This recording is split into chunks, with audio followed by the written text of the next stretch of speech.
Welcome back to our series on Plato's Republic. In this episode, we will be discussing Book 6, the first half of it.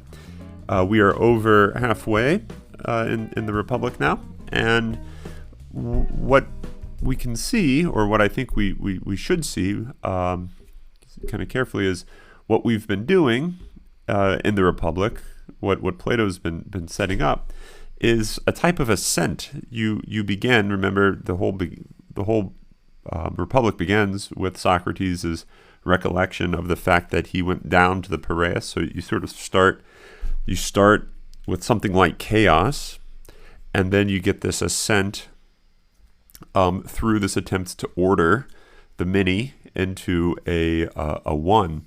And so I believe the central books of the Republic can be seen as the ascent of that, ultimately culminating in something like a vision of the one, of unity, perfect unity. This is what perfect unity, I don't want to say would be like, but this is what perfect unity allegorically would be, what it would generate, and then the rest of the Republic, the second half of the Republic, is going to then be not a re-ascent, but a re-descent to descend back to the many, the multitude, the deviations of the one, to find how you get false unities, how unity comes about in a false way, so that it looks like it's a one, but it's not, which plays itself out in very concrete ways. When you think about, there's plenty instances of like false unity when it comes to friendship. It seems like these two people might be friends, but it's only on the surface. Deep down, there's actually no unity that's shared, and so it's not really a friendship. You could even ask the question about whether or not certain political arrangements are legitimate, actual communities, right? So is it such that this political constitution really does constitute a thing, something, or is it merely just like chaos of people trying to get by being unjust, right? And so that's I think the question that Plato is proposing in the second half of the Republic is a look at all these different versions of politics to see if they are actually striving for justice, that is, striving for unity, or are they actually striving for disunity. And before we get to that, though, I don't want to jump the gun. Book 6 is an extension of this conversation that we had at the end of Book 5 on the character, the nature of the philosopher. And what we find in Book 6 is the philosopher is difficult to articulate. That is, it's difficult to articulate exactly what a philosopher is, what makes someone a philosopher. We talked about it last time as a lover of truth, or a lover of wisdom, kind of ultimately culminating in this lover of the whole. And so it's the one who can look at the parts and not disregard the parts, not think the parts are unimportant, for the sake of the whole, but rather they're interested in the parts because they are caught up in, or they culminate in this bigger vision, this broader vision of the whole. So the example last time was with beauty. The philosopher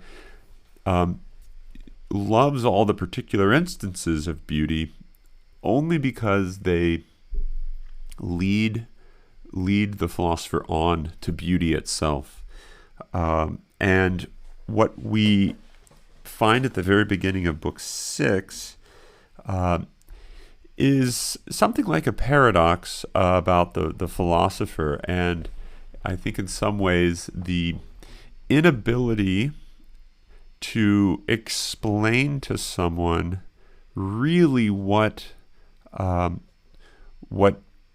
value of philosophy. So I'm going to try to do my best to unpack this. And I think we need to compare the philosopher with what the dialogue refers to as imitators of philosophy. That is, people who aren't actual philosophers, but they seem to be philosophical on the surface.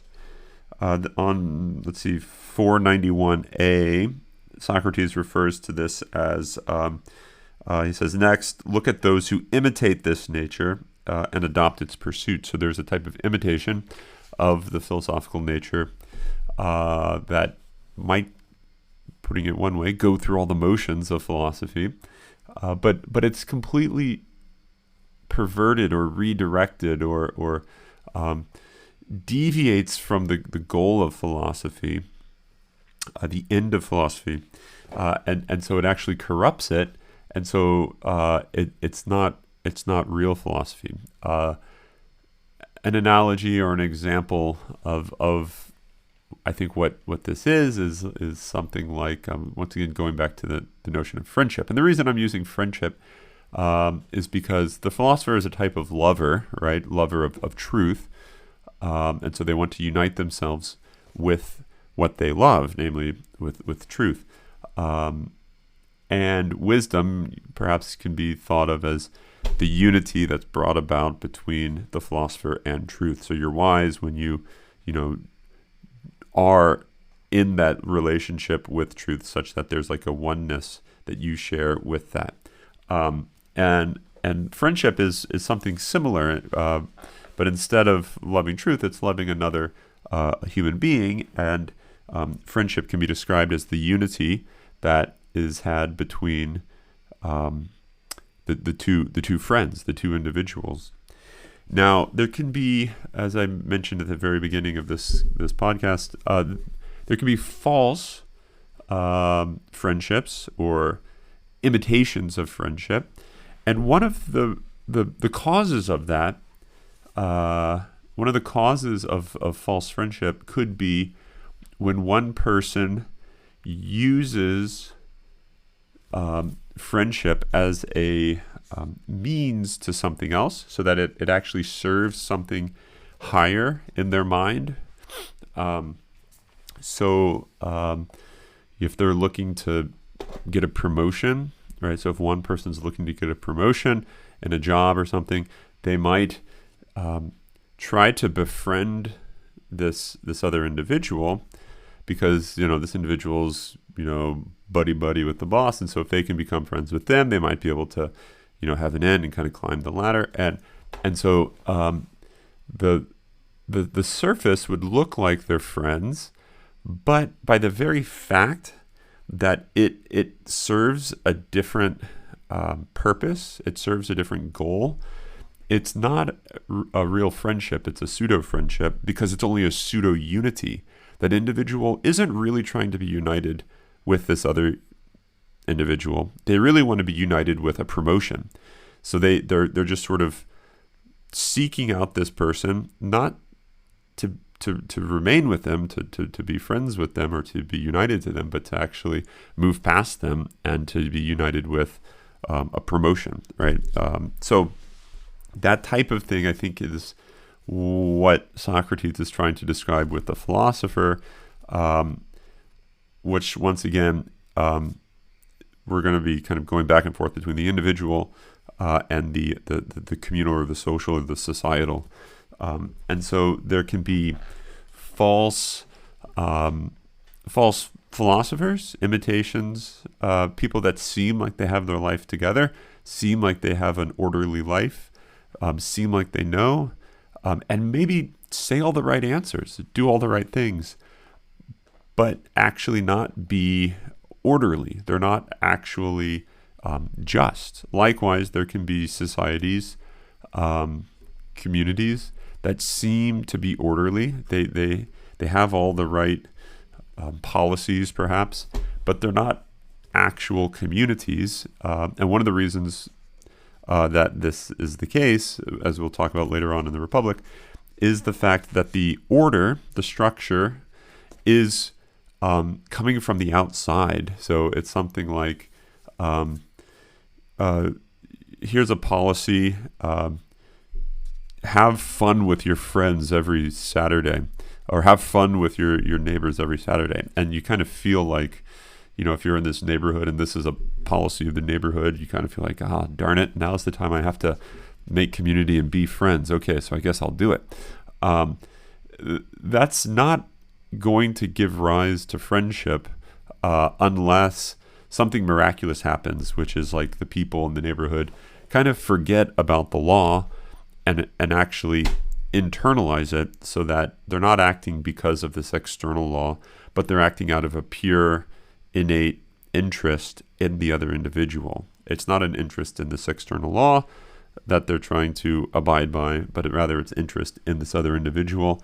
And so the external law actually can thwart or get in the way of a bunch of people's attempts to be just. And so this is kind of the great, paradox or conundrum.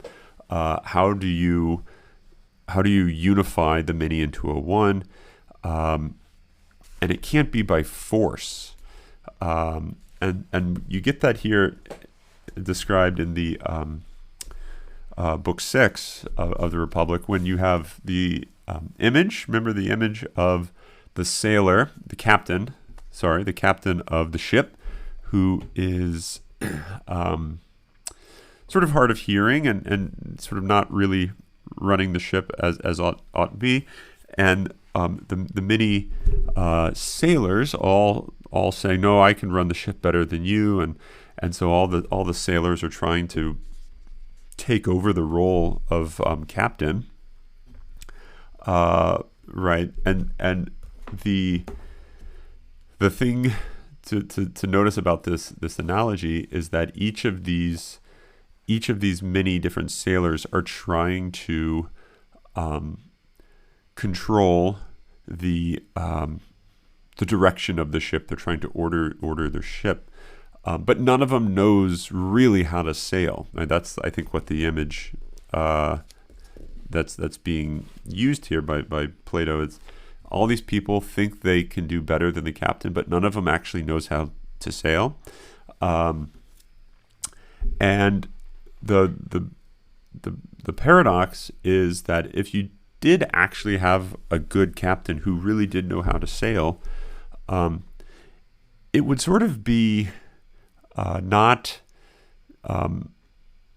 in the order, or not in its nature, not in his nature, to go around knocking on all the doors of the sailors saying, please let me navigate your ship. I'm really good at this. Please let me navigate the ship. Rather, it should be the other way around. It should be the case that the sailors are all knocking on the door of the captain saying, we're looking for a good sailor. We need someone to guide us. We need someone to lead us. Please, will you sail the ship for us? And so the puzzling situation that we find ourselves in, and this isn't just in the contemporary world, but it's sort of always the case. This might just be innate in fallen human nature, is that we aren't knocking at the door of those that are actually good sailors, good captains. There's a lot of images that can be, played with regarding the notion of a good shepherd and the relation to the sheep, and the sheep thinking that they can tend their own flock, tend their own life. And so I think what you have is that the challenge, the actual challenge that we find ourselves in is, how is it that a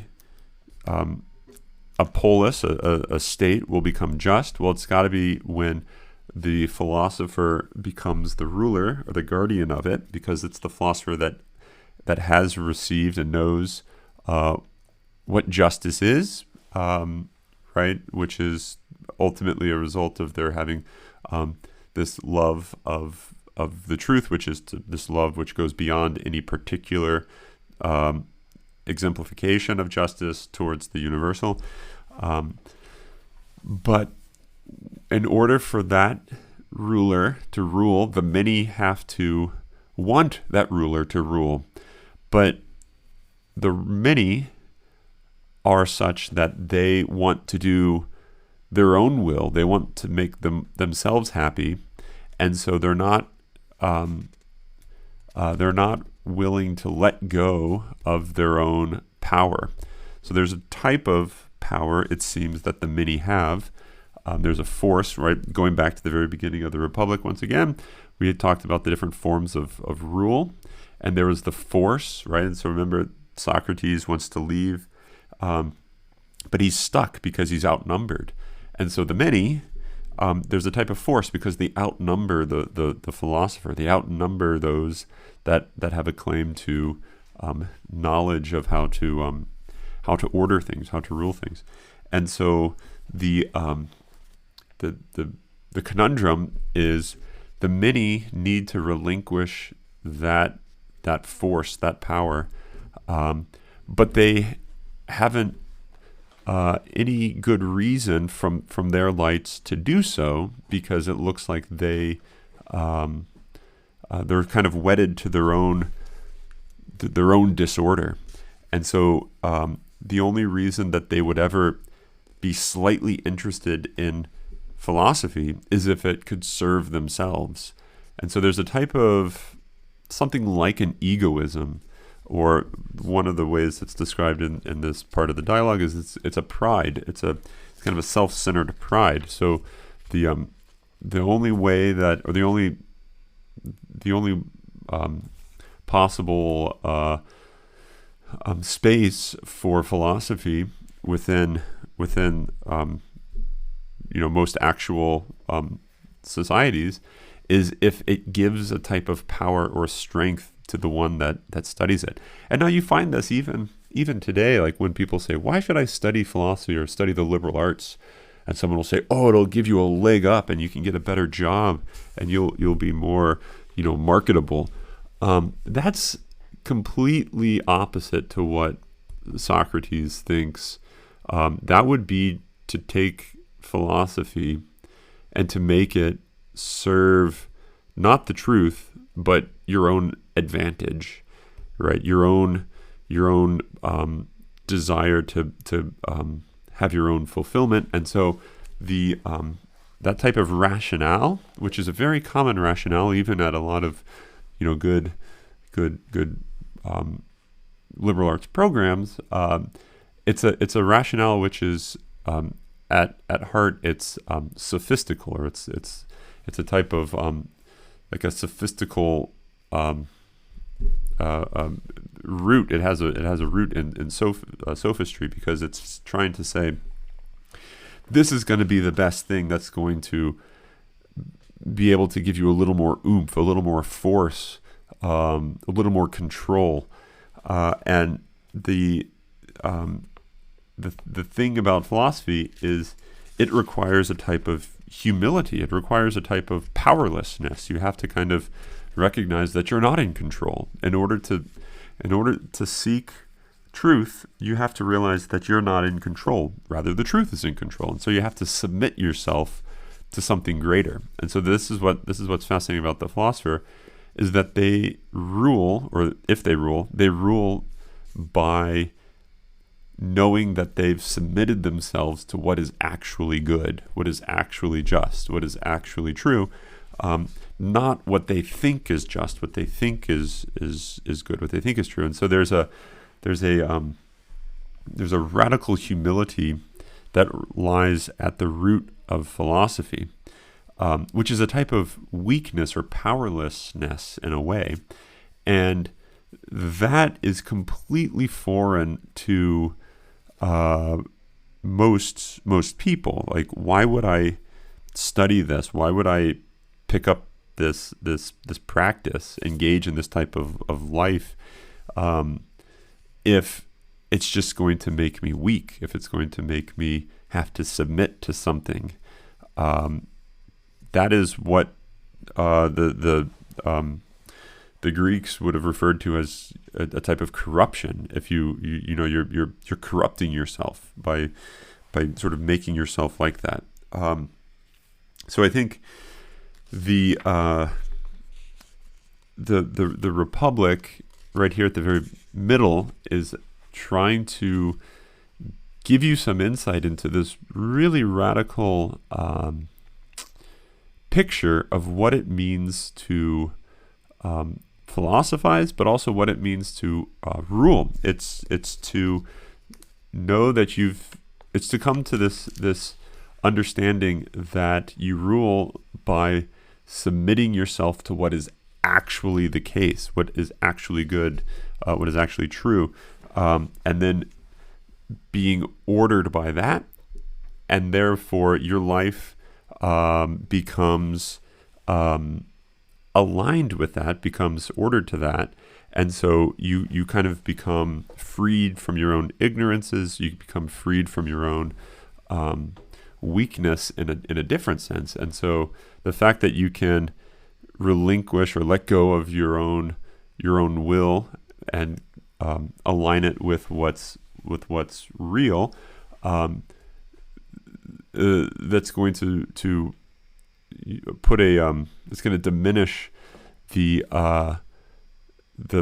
hold that you have on what's actually false or what's actually corrupting for you. And so then this weakness becomes a type of strength in a different way, and what was strength then becomes a type of weakness, or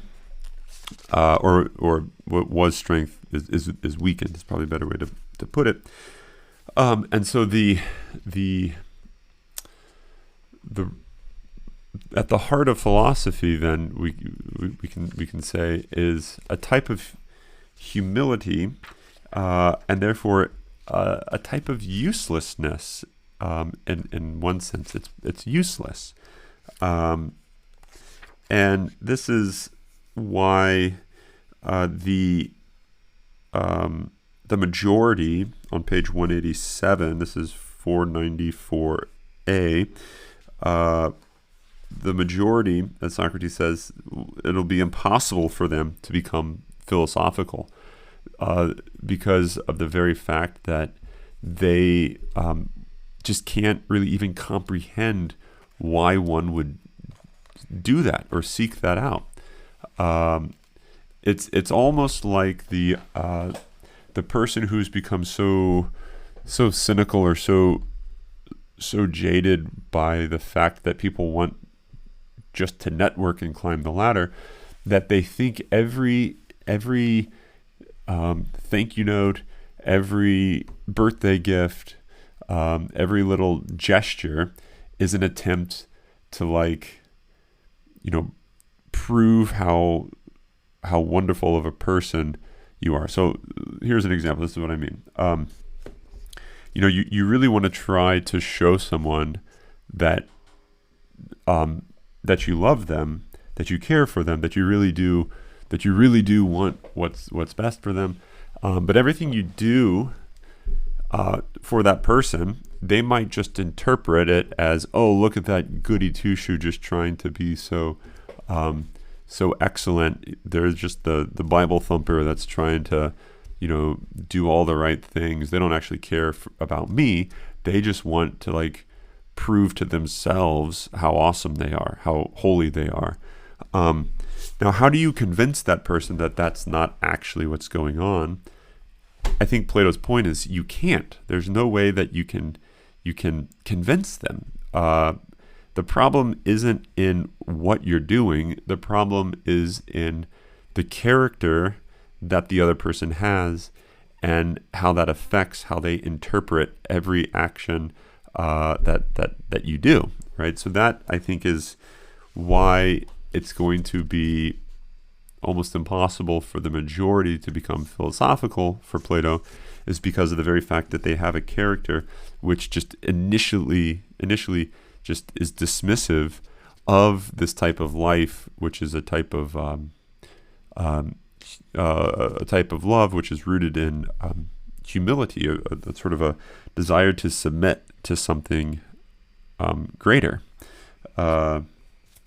So I think you can contrast like fundamentally two different types of lives. You have the life of philosophy, which is the life of humility, and you have the life of the sophist, which is the life of pride. The one thinks that you seek knowledge for the sake of being able to submit.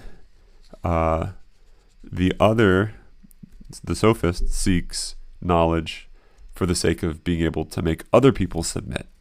And they might be interested in the same questions. They might be asking the same questions, doing the same type of thing, taking the same classes, if you want to put it in sort of a modern form. But the end, the purpose is radically different. And I think that's why Socrates is very cautious of these imitators of philosophy as the worst corruptors of unity, is because they're the ones that might actually have the strength to become rulers, because they have this desire for power, and so they can become rulers, but they would make the worst rulers because of the fact that they only have imitations of virtue and not actual virtue. So here's what I mean. This is the example that's used in this part of the dialogue. This is on 191, 497b. I'll just read some of this, then I'll comment on it. But that is exactly my complaint, Socrates says.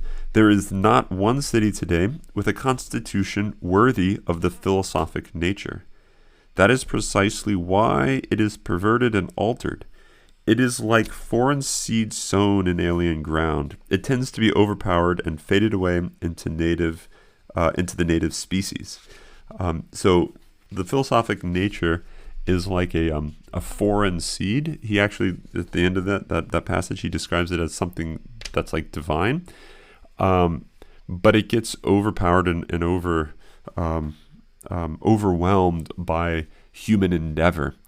And for the sophist, it actually gets even a little bit worse, because what they do is they take the image of the divine and they kind of use it for human endeavor. So rather than taking philosophy as an attempt to bring humans to something divine, it ultimately is the case that for the sophist, philosophy is used to make everything human. Ultimately, the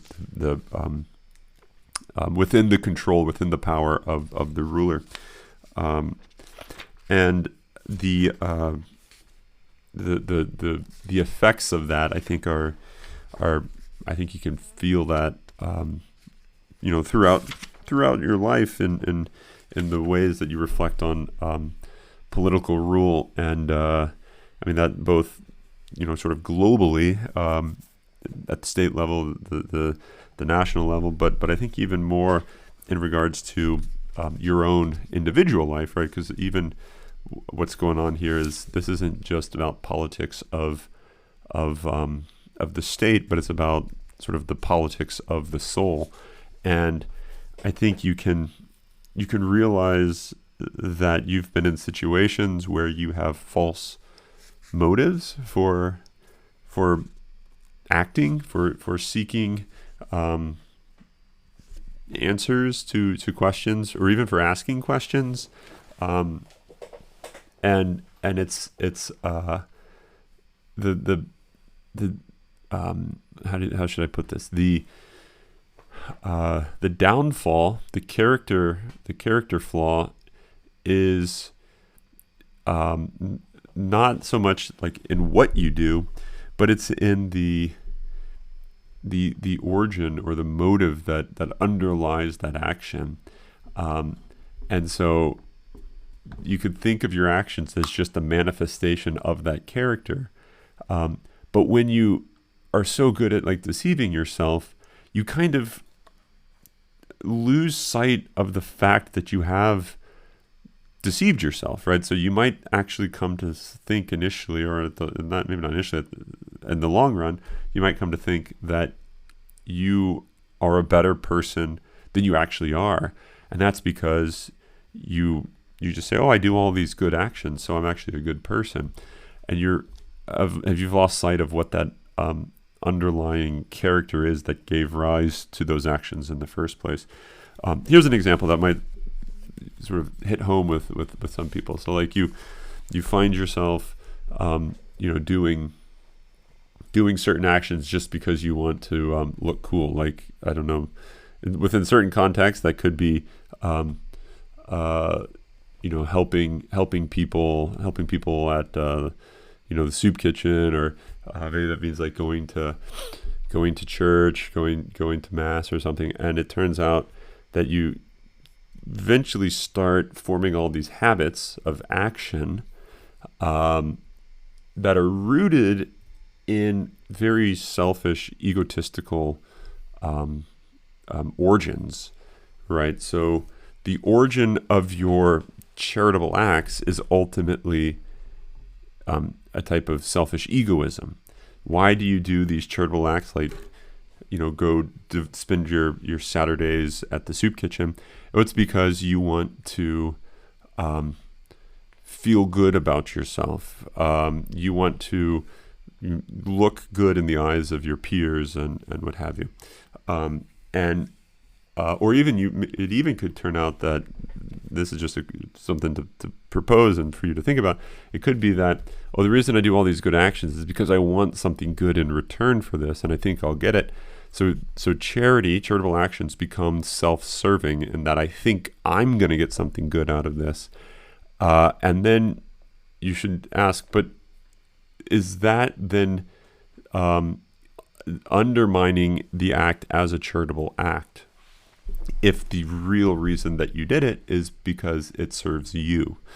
Okay, so, but at the very least, let's press on. So the point is, when you have formed all these habits of action over a long period of time, it's easy to lose track of or lose sight of what the real root of those actions is.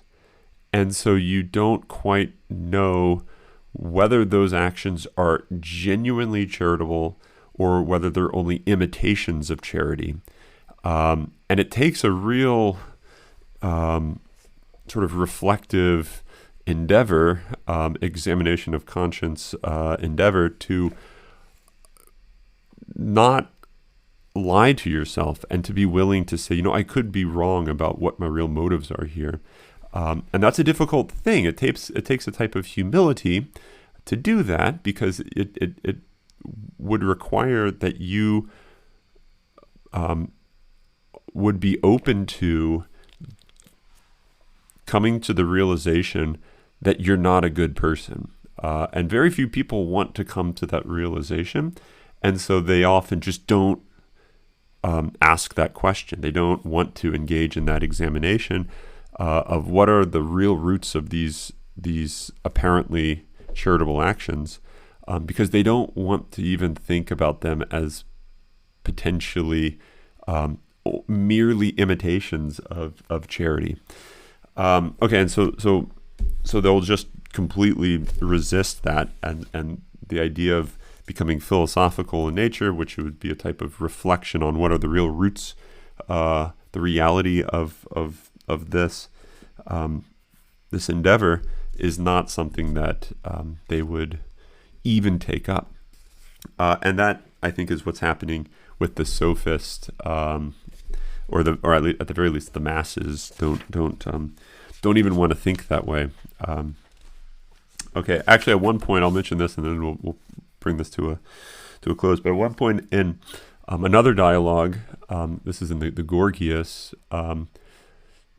Socrates is speaking with a sophist, and he's trying to distinguish philosophy from sophistry, whereas sophistry is just about trying to make things seem pleasing and good so as to convince people, regardless of whether it's true. You're just trying to convince them. You could think of like coming up with advertisements, TV advertisements or what have you, that convince people to buy a certain type of deodorant just because of the fact that you've used awesome music and you've used some humor, and you watch any deodorant ad and you'll see what I mean.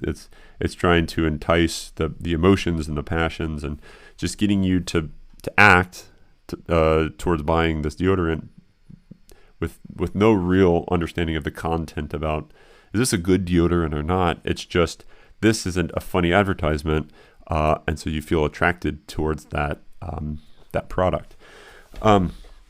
So that's something like what sophistry is it's the ability to persuade people by like circumventing understanding or reason. And Socrates says, no, understanding, it has to be aimed at truth. It has to be aimed at reason. It has to follow the path of reason if it's really going to be understanding, or if it's really going to be knowledge. And this sophist he's speaking with says, "Oh, you're just coming up with your own sophistry to try to convince me, to persuade me that I'm wrong." And this is a very common thing that happens. The way that, I mean, it's a subtle point, but the idea is that for someone who is a sophist, the only way that they can interpret philosophy is as a type of sophistry.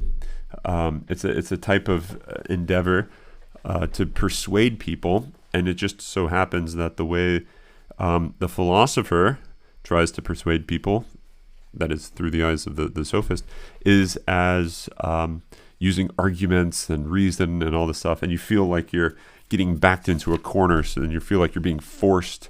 Then this is actually how Book 6 begins. He talks about how talking with Socrates, people will get this feeling that they don't know how to answer him because they're not real good at having philosophical conversations. And every time Socrates asks a question, they answer it, they kind of feel like they're getting backed into this corner. And so they think like Socrates is just doing this sophistry thing. But that's not, I think, really what philosophy is. But from the standpoint of the sophist, that's almost the only way that they can interpret it. And so the great challenge is, how do you communicate to someone who's not philosophical what it means to be philosophical? That's a great challenge. It's almost like, how do you communicate to someone who is deaf what the glories of listening to music are? How do you communicate to someone who is ignorant of music, like ignorant of like playing a musical instrument? How do you communicate to them? How do you try to convey to them just the pleasures, the enjoyment of playing a musical instrument? There's someone who just can't comprehend what's so great about playing an instrument. Now, most people, I think, probably have some vague impression, but they're always going to view it from the outside, right?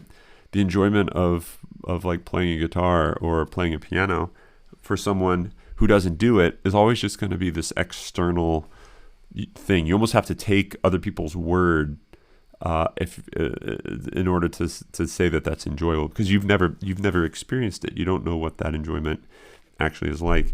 And that's similar to the enjoyment or the value of philosophy. It has an intrinsic value that must be known intrinsically, which means you have to have a philosophical spirit in order to come to understand the value of philosophy.